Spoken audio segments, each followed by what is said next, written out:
Hello everyone, welcome to this lecture series on finite element method. So this is the fourth module and lecture number 24, stress strain relationship matrix or also known as constitutive matrix. Okay, so basically हमने अभी तक ये तीन module complete कर लिए थे, fourth module चल रहा है हमारा और ये सारे टॉपिक्स हम डिस्कस कर चुके हैं और हम फिलहाल स्ट्रेस स्ट्रेन रिलेशनशिप मैट्रिक्स पे हैं। तो अगर आपने थर्ड मॉड्यूल नहीं देखा होगा तो प्लीज़ आप थर्ड मॉड्यूल देखिए ताकि ये चीज़ें आपको इजीली फोर्थ मॉड्यूल की समझ में आएगी, तभी आप इस चीज़ को समझ पाओगे। ओके, सो स्टार्ट करते हैं लेक्चर को। और आपको ये लेक्चर सीरीज पसंद आ रही है तो प्लीज़ लाइक शेयर और सब्सक्राइब कीजिए। धन्यवाद। Okay, so stress strain relationship matrix also known as constitutive matrix. ठीक है, तो हमें पता है कि अगर हम एक वन डायमेंशन एलिमेंट लेते हैं और उसको हम ये फोर्स लगा रहे हैं या फिर स्ट्रेस अप्लाई कर रहे हैं, ठीक है, तो स्ट्रेंथ फॉर दिस एलिमेंट कितना हो जाता है, स्ट्रेंथ को एप्सिलॉन से डिफाइन करते हैं सिग्मा अपॉन ई। अगर एलिमेंट टू डायमेंशन हुआ, ठीक है, तो अगर हम उसको स्ट्रेस करेंगे तो उसकी लेंथ तो इंक्रीज होगी बट उसकी जो एरिया होगा, क्रॉस सेक्शन एरिया होगा, वो डिक्रीज होगा। ठीक है, तो उसकी जो वाई डायरेक्शन में भी यहाँ पे सिर्फ एक डायरेक्शन एक्स डायरेक्शन में ही स्ट्रेन आएगी, वहां पे उसके पास सिग्मा एक्स और सिग्मा वाई दो डायरेक्शन में स्ट्रेन आएगा क्योंकि चेंज इन डायमेंशन तो वाई में भी हुआ है। ठीक है, तो उसी तरीके से हम एक थ्री डायमेंशन ऑब्जेक्ट को देखेंगे अभी और उस पर हर डायरेक्शन में कितने जो जो भी हमारे पास स्ट्रेसेस अप्लाई हो सकते हैं हम वो अप्लाई करके देखेंगे और स्ट्रेस और स्ट्रेन के बीच में एक रिलेशन बनाने की कोशिश करेंगे। ओके, सो यहाँ पे आप देख सकते हो ये एक थ्री डायमेंशनल क्यूब है और इसके हर फेस पे कुछ नॉर्मल डायरेक्शन में स्ट्रेसेस लग रहे हैं, नॉर्मल स्ट्रेसेस लग रहे हैं और सिर्फ एक फेस पे मैंने शेयर स्ट्रेस को भी शो किया है टाउ से। ओके, सिर्फ एक ही फेस पे किया है, ज़्यादा कॉम्प्लिकेटेड नहीं करना चाहता था इस फिगर को, इसीलिए एक ही फेस पे किया है। सभी फेसेस पे ये शेयर स्ट्रेसेस अलग अलग डायरेक्शंस में लगेंगे। ओके, तो हमारे पास दो तरह के स्ट्रेसेस आ गए, नॉर्मल स्ट्रेस और शेयर स्ट्रेस। ठीक है, तो हमें पता है कि फॉर वन डायमेंशन हमारा जो स्ट्रेन होता है वो सिग्मा अपॉन ई होता है। ठीक है, अब अगर थ्री की बात करेंगे तो एप्सिलॉन एक्स जो हो जाएगा वो हो जाएगा सिग्मा एक्स की वजह से इलोंगेशन होगा तो वो पॉजिटिव में होगा, बट y और z डायरेक्शन में जो फोर्सेस लग रहे होंगे जिसके कारण इसकी लेंथ थोड़ी सी कम होगी, उसकी वजह से हम इसको कुछ सब्ट्रैक्ट करेंगे और इसको मल्टीप्लाई करेंगे हम न्यू से, जो कि है पॉइजन रेशो। ठीक है, पॉइजन रेशो इसके ट्रांसवर्स डायरेक्शन में जो अपने हमारे पास जो फोर्सेस लग रहे हैं उसके कारण जो लेंथ कम होगी उसको रिलेशन के लिए हम पॉइजन रेशो न्यू यूज कर रहे हैं। तो अल्टीमेटली हमारा जो स्ट्रेन का जो फॉर्मूला आ जाएगा फॉर वन डायरेक्शन यहाँ पे दे रखा है वो ये आ जाएगा, एक्स डायरेक्शन के लिए sigma x e minus nu sigma y upon e minus nu sigma z upon e. उसी तरीके से एप्सिलॉन वाई और एप्सिलॉन जेड भी होगा। यहाँ पे जो जेड वाले कंपोनेंट जो यहाँ पे एक्स कंपोनेंट सॉरी यहाँ पे वाई कंपोनेंट और जेड कंपोनेंट पॉजिटिव रहेंगे, बाकी सारे ये नेगेटिव रहेंगे। ठीक है, क्योंकि दूसरे डायरेक्शन के फोर्सेस के कारण उस पर्टिकुलर डायरेक्शन की जो लेंथ है वो थोड़ी कम होगी, इसीलिए ये फॉर्मूले हमारे पास आ गए। ये आपने सोम में भी पढ़ा होगा और वहीं पे सोम में हमने देखा है, इसको हम इस इक्वेशन को sigma is equal to E epsilon के फॉर्म में लाना चाहते हैं, तो इसीलिए मैंने इसको डायरेक्टली यहाँ पे कन्वर्ट करके लिख दिया है। आप किसी भी सोम की बुक में जाके इसको इसका डेरिवेशन देख सकते हैं। ठीक है, तो वो भी फिलहाल एफईएम की के एक्सपेक्ट से इतना ज़्यादा भी इंपॉर्टेंट नहीं है डेरिवेशन, बट हमें ये फॉर्म चाहिए इसलिए हम इसको डायरेक्टली इस तरीके से लिख सकते हैं। ओके, अब यहाँ पे इसको मैंने क्या किया है, इसको डायरेक्टली इस फॉर्म में लिख दिया है और यही फॉर्म हम आगे यूज करेंगे डेरिवेशन के लिए इस कॉन्स्टिट्यूटिव मैट्रिक्स की। ओके, तो यहाँ पे सिग्मा एक्स आ गया, ये कांस्टेंट था ये पार्ट, और यहाँ पे एक ये एप्सिलॉन के अंदर आ रहा है एप्सिलॉन एक्स, जिस जो सिग्मा जिस का है एक्स का है, तो यहाँ पे एक्स के साथ वन माइनस वी मल्टीप्लाई हो रहा है, बाकी तरफ सॉरी न्यू न्यू जो है हमारा ये जो पॉइजन रेशो वो मल्टीप्लाई हो रहा है और बाकी जगह सिर्फ न्यू हो रहा है बाकी, और जहाँ पे एक्स वाला है वहाँ पे वन माइनस न्यू हो रहा है। उसी तरीके से ये वाई है तो वाई के साथ वन माइनस न्यू हो रहा है, बाकी जगह न्यू हो रहा है, और जेड है तो जेड की जगह वन माइनस न्यू हो रहा है, बाकी जगह न्यू हो रहा है, और ये आगे का जो पार्ट है ये हमने कांस्टेंट रख रखा है।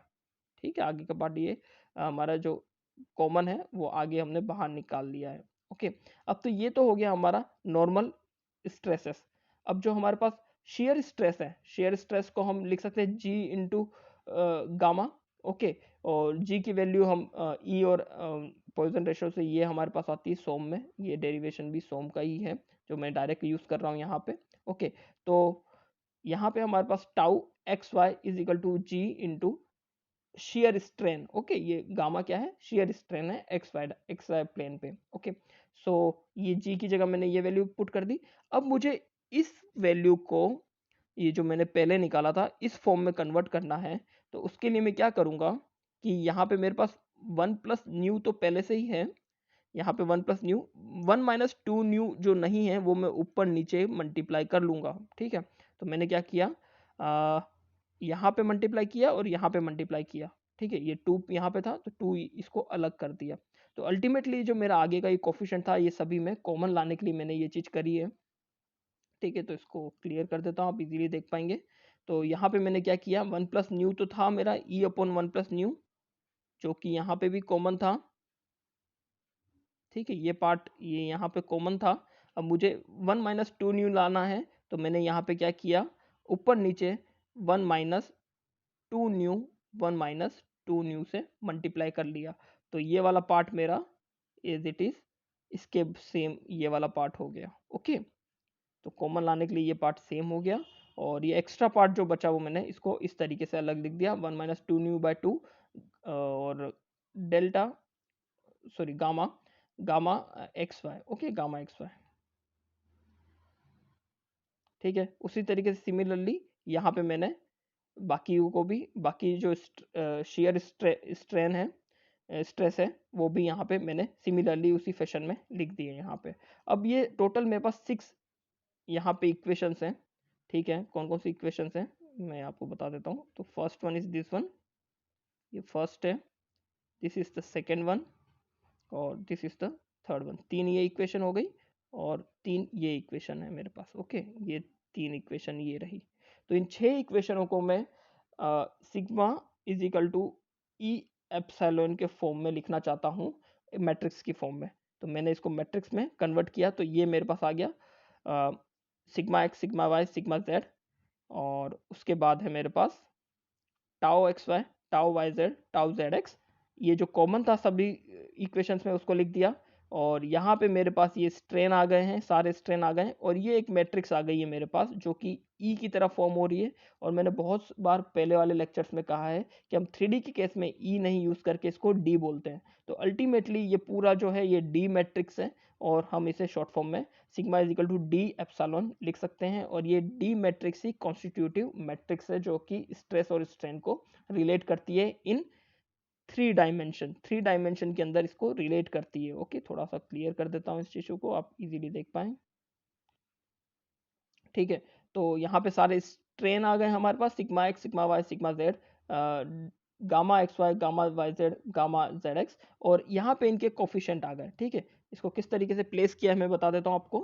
कि सबसे पहले यहाँ पे जो हमारा पास ये एक्स्ट्रा था, ये पार्ट सभी में कॉमन था, तो उसको मैंने बाहर लिख लिया। उसके बाद सिग्मा एक्स का जो मेरे पास जो यहाँ पे बेसिकली जो उसका कोफिशिएंट है उसको मैंने लिखा है पहली इक्वेशन से। तो पहली इक्वेशन में सिग्मा एक्स का कोफिशिएंट वन माइनस न्यू है, तो इसको वन माइनस न्यू लिख दिया। दूसरी इक्वेशन में सिग्मा एक्स का कोफिशिएंट न्यू है, तो ये न्यू आ गया। तीसरी इक्वेशन में भी न्यू है, तो ये न्यू आ गया। ओके, चौथी इक्वेशन में सिग्मा एक्स का कोई रोल ही नहीं है, तो यहाँ पे ये बेसिकली जीरो आ जाएंगे बाकी की तीन इक्वेशन में। सिमिलरली सिग्मा वाई के कोफिशिएंट लिख दिए, सिग्मा जेड के कोफिशिएंट लिख दिए, और यहाँ पे सारे जीरो रहेंगे क्योंकि बाकी की जो तीन इक्वेशन है यहाँ पे एप्सिलॉन का काम ही नहीं है, एप्सिलॉन एक्स वाई जेड कुछ है ही नहीं यहाँ पे। ओके, उसी तरीके से गामा, हमारे पहली तीन इक्वेशन में कहीं गामा नहीं है, तो वो तीनों जीरो हो जाएंगे, यहाँ पे तीनों जीरो हो गए। और फिर फोर्थ इक्वेशन में गामा है हमारे पास, ये फोर्थ इक्वेशन, इसका जो कोफिशिएंट है इसको तो हमने कॉमन निकाल रखा है, उस चीज को मैंने यहाँ पे पुट कर दिया। और दूसरी दो इक्वेशन में भी हमारे पास यहाँ पे भी गामा एक्स वाई नहीं है, तो उसके वैल्यू 0 आ जाएगी, तो ये 0 आ गई। तो इस तरीके से पूरे मैट्रिक्स को फिल कर दिया है और अल्टीमेटली ये जो मेरा मैट्रिक्स बना है, ये कॉन्स्टिट्यूटिव रिलेशनशिप है या कॉन्स्टिट्यूटिव मैट्रिक्स है, स्ट्रेस स्ट्रेन रिलेशनशिप का मैट्रिक्स है ये।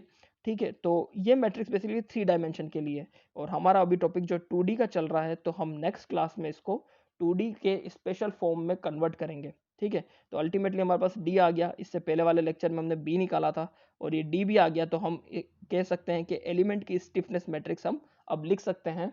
ठीक है, तो फिलहाल ये जो D है ये 3 डायमेंशन में है, इसको हमको 2 डायमेंशन में कन्वर्ट करना है फॉर आवर मॉड्यूल, तो वो हम नेक्स्ट लेक्चर में करेंगे। बट हम जैसे ही उसको D को 2 डायमेंशन में कन्वर्ट कर लेंगे तो ये K आ जाएगा।